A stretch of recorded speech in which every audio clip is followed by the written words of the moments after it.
Herzlich willkommen auf meinem Kanal. In diesem Video geht es um die Zeitqualität aus astrologischer Sicht für August 2023. Im August haben wir sehr viele Konstellationen mit Jupiter, Uranus und Mars. Entwicklung und Veränderung ist also weiterhin in vollem Gange. Wir werden aufgrund der rückläufigen Venus natürlich auch wieder einige Beziehungsthemen haben. Schauen wir uns zunächst einmal wieder die rückläufigen Planeten an. Venus, Merkur und Uranus. Venus in Löwe ist ja bereits seit 23.07. rückläufig und wird auch den ganzen August rückläufig bleiben. Aktuell haben wir ja noch eine Waage Venus, da geht es noch ganz stark um Beziehungsthemen. Und ab 13.08. wird die Venus, die Sonne, wird die Venus auf die andere Seite der Sonne wechseln und das bedeutet, sie wird zu einer Stier-Venus.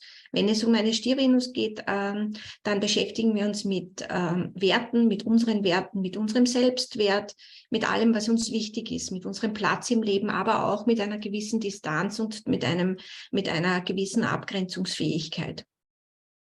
Merkur, es ist ein Jungfrau-Merkur, also ein Abendstern, steht in der Jungfrau vom 24.08. bis 15.09. Rückläufig, wird aber bereits stationär am 23.08., was bedeutet, dass er kurze Zeit für knapp einen Tag stehen bleibt und seine Richtung wechselt. Wenn der Abendstern, der Jungfrau Merkur, rückläufig wird, bedeutet das auch nochmal ganz, ganz stark Reflexionstätigkeit. Eine starke Wahrnehmungsfähigkeit wird entwickelt und es ist besser, zuerst in sich hineinzuhören, bevor wir mit irgendwelchen Gesprächen nach draußen gehen. Das bedeutet wirklich sehr viel Selbstreflexion, sehr viel Arbeiten an sich selbst, ein neues Mindset finden, indem wir uns wahrnehmen, indem wir in uns hineinhören. Das wird eine große Qualität sein gegen Ende des August bis rein in den September. Uranus im Stier wird stationär am 19.08. Er ist dann eben vom 8.9. bis 2024 rein rückläufig. Stationär bedeutet auch er wechselt die Richtung. Das dauert dann einige Tage, bis er wirklich in die Rückläufigkeit gelangt ist. Und wenn Uranus in Stieren rückläufig ist, dann kommen auch diese Veränderungen, die wir da in unserem Wertesystem haben, nämlich im Stier, in unseren Werten, in unserem Empfinden, was ist wichtig, was ist nicht wichtig, in unserer Abgrenzungsfähigkeit. Da gibt es da starke Veränderungen. Und wenn eben dieser Uranus mit seinem Veränderungspotenzial rückläufig wird, dann bedeutet es, dass alles viel in unserem Inneren passiert. Das heißt, es wird jetzt gerade Ende August bis rein in den Herbst, wird es Themen geben, wo wir uns mit unseren inneren Themen beschäftigen. Das ist ein ganz wichtiger Punkt, weil daneben natürlich auch viel Bewegung ist, wie wir später dann noch sehen werden mit den Konstellationen.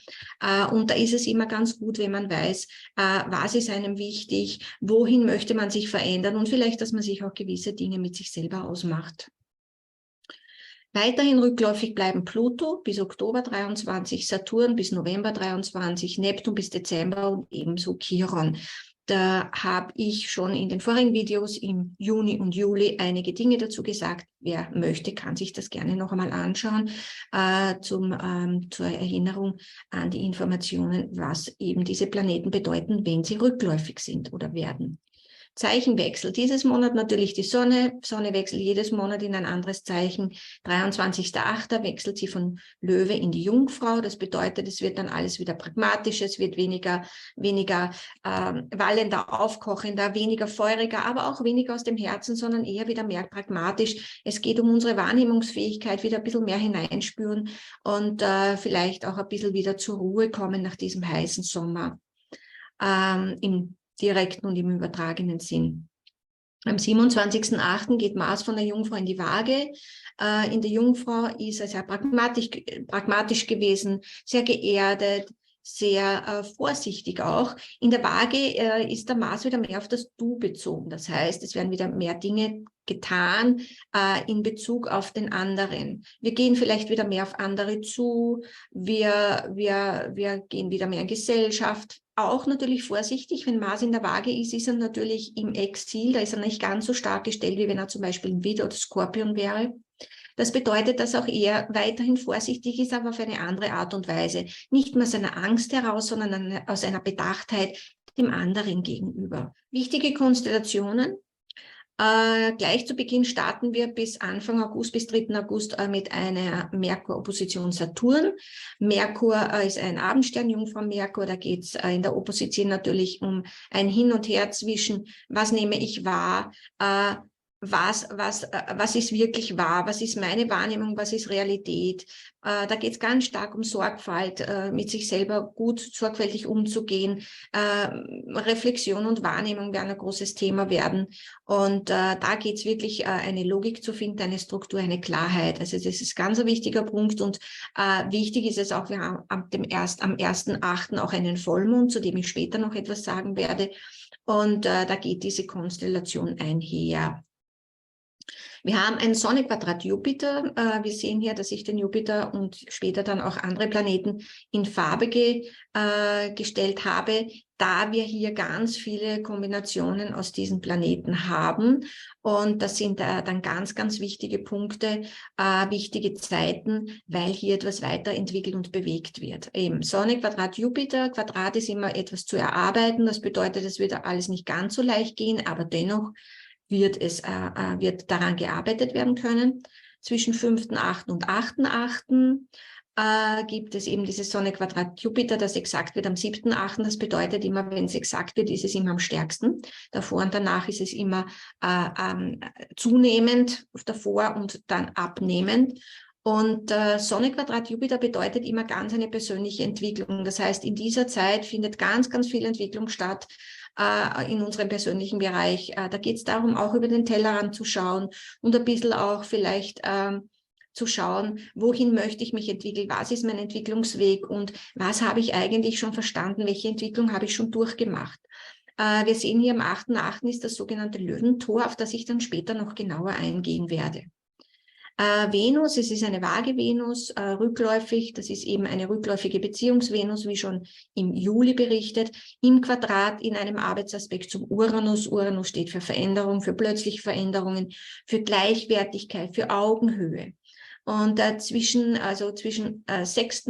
bis 9. bis 11.8.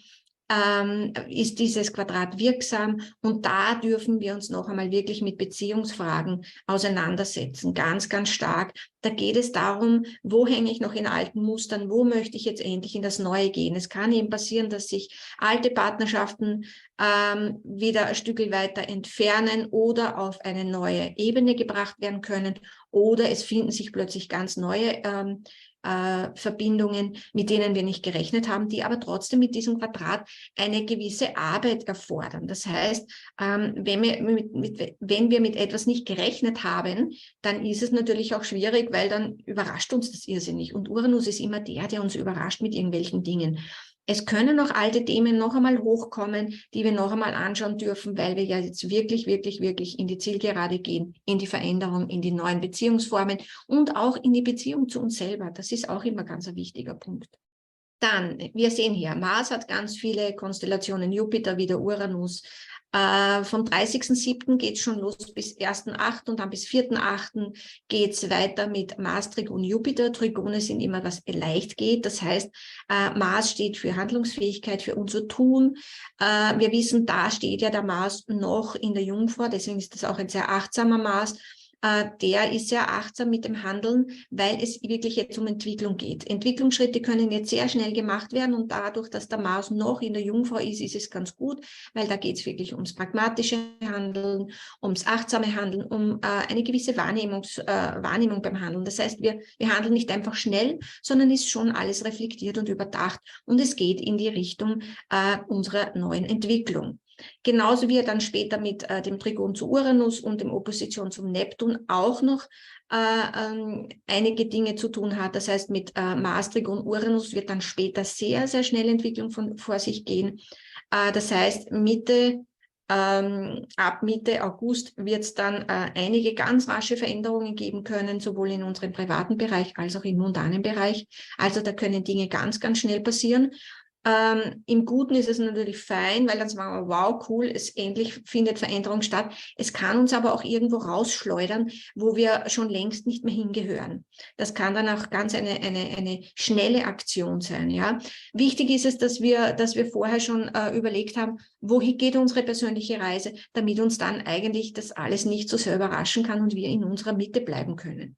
Wenn der Mars-Opposition Neptun auch parallel oder danach nach Mars, Trigon, Uranus wirksam wird, dann geht es auch ein Stück weit, die Dinge geschehen zu lassen.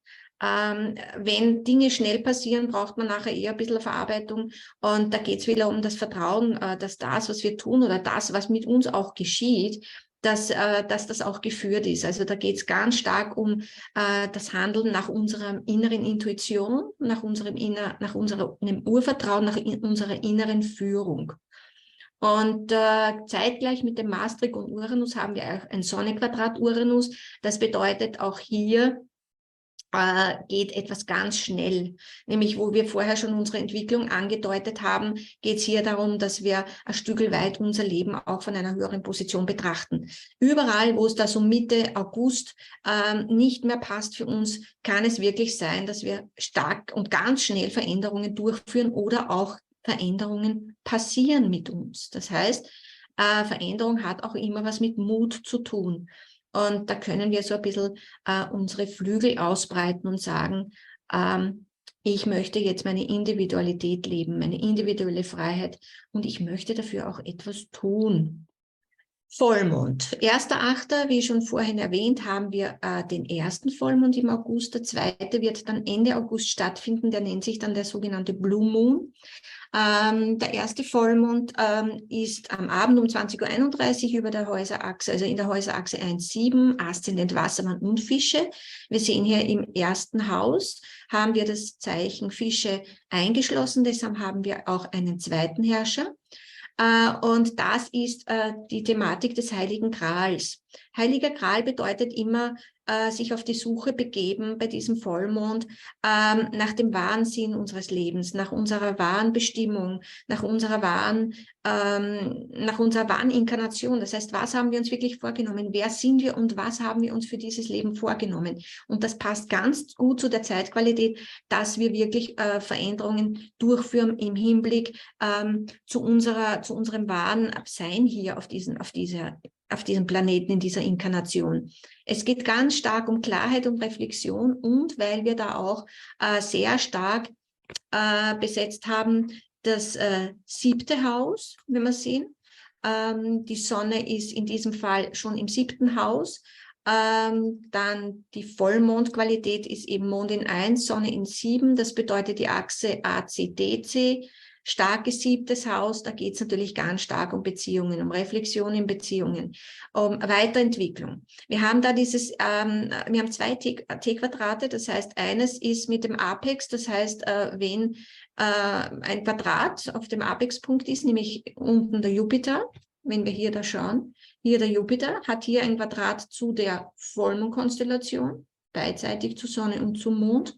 Und oben haben wir noch einmal von hier weg, von Merkur, Saturn, ja, haben wir hier den Apex dem MC, wobei das natürlich kein Planet ist, sondern nur ein Punkt, aber dennoch ist es praktisch der Punkt oder das 10. Haus, der MC, in welchem eben im 10. Haus, wo der Jupiter der Herrscher ist, der natürlich mit dem 2. T-Quadrat zusammenhängt, haben wir hier eine Verbindung und da geht es wirklich ganz stark um Klarheit in Beziehungen, um Augenhöhe, um sich befreien aus diesen alten Mustern hier mit diesem Uranus, mit diesem Wassermann und mit diesem Fische, hier als die heilige Gralsfrage, wozu bin ich hergekommen? Wir sind nicht hergekommen, um irgendwelche Beziehungsmuster weiterzuführen oder uns in irgendwelchen Verstrickungen weiter zu quälen, sondern wir sind hergekommen, um uns wirklich hier zu befreien und Beziehungen wieder auf eine bessere Höhe zu bringen, auf Augenhöhe, auf eine Individualität, auf eine individuelle Freiheit, wo jeder sich auch innerhalb einer Beziehung entfalten kann. Das gilt für private Beziehungen, das gilt für Geschäftsbeziehungen, das gilt für Eltern-Kind-Beziehungen. Also in dieser Zeit, den ganzen August, können wir wirklich schauen, wo können wir das Alte abstreifen. Es geht wirklich ein Stück weit, unsere Seele zu befreien mit diesem Wassermann und Fische AC, mit diesem heiligen Gral. Da gibt es keine Fragen mehr zu stellen, warum war das vor einmal so, warum, sondern im Hier und Jetzt zu leben und zu sagen, gut, ich begebe mich auf eine neue Ebene. Dann haben wir dieses Venus-Quadrat Uranus. Hier haben wir die Venus. Ja? Hier haben wir dieses Quadrat zum Uranus. Das hier ist noch eine eine rückläufige Venus, eine Beziehungsvenus im 7. Haus. Da können wir wirklich nochmal ganz genau hinschauen und schauen, wo hängen wir in alten Mustern. Ja? Kann natürlich in Beziehungen auch zu Differenzen führen, weil es ein Quadrat ist, da dürfen wir uns etwas erarbeiten. Und es wäre ganz wichtig, dass wir eben aus den Emotionen draußen bleiben, aus den hochkochenden Emotionen. Dazu verhilft uns auch dieser Mond in Wassermann, dass wir draußen bleiben aus diesen emotionalen Verstrickungen, aus diesen Dramen, dass wir uns herausheben und einmal die Beziehungen von einer höheren Ebene betrachten. Und wenn sie für uns nicht mehr passen, uns auch auf einer gewissen Augenhöhe verabschieden oder auch auf eine andere Ebene bringen. Ja? Dann haben wir Mars, Trigon, Jupiter. Hier haben wir Jupiter.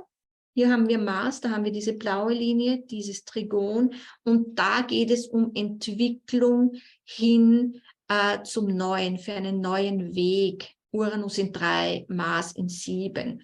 In Beziehungen. Es geht ganz, ganz stark bei diesem Vollmond und auch weiterhin im August um Beziehungsthemen. Aber wie gesagt, eben um alle Bereiche, genauso um mondane Themen. Das heißt, es kann auch sein, dass auf der mondanen Ebene sich auch gewisse Verbindungen lösen, auseinanderbrechen. Ja, also das ist alles möglich und vor allem eine gute Zeit, wirklich vorher noch zu überlegen, wohin geht meine persönliche Reise oder wohin geht prinzipiell die Reise. Ja, und immer wo Uranus dabei ist, ganz stark, wo der Uranus dabei ist, geht es um ganz plötzliche Veränderungen. Hingegen, wenn Jupiter dabei steht, haben wir wirklich bewusste Entwicklung. Eine richtig bewusste Entwicklung aus uns heraus, aus unseren Erfahrungen heraus. Ja, ich habe schon gesprochen von diesem Portal, von diesem Portal des Löwen oder Löwe-Portal. Das findet jedes Jahr am 8.8. statt und wirkt in der Zeit vom 26.7. bis 12.8. Die liegende 8 bedeutet ja Unendlichkeit. Sie bedeutet die Rückverbindung in uns, dahin, woran wir glauben. Die liegende 8 bedeutet auch im Innen wie im Außen. Das heißt, da gibt es ganz stark diese Spiegelungen. Was in mir im Innen ist, begegnet mir im Außen und umgekehrt. Was mir im Außen begegnet, ist ein Teil von mir. Das Löwenportal ist auch das Tor des Lichts. Es ist die Zeit der großen Veränderungen und Übergänge im Leben.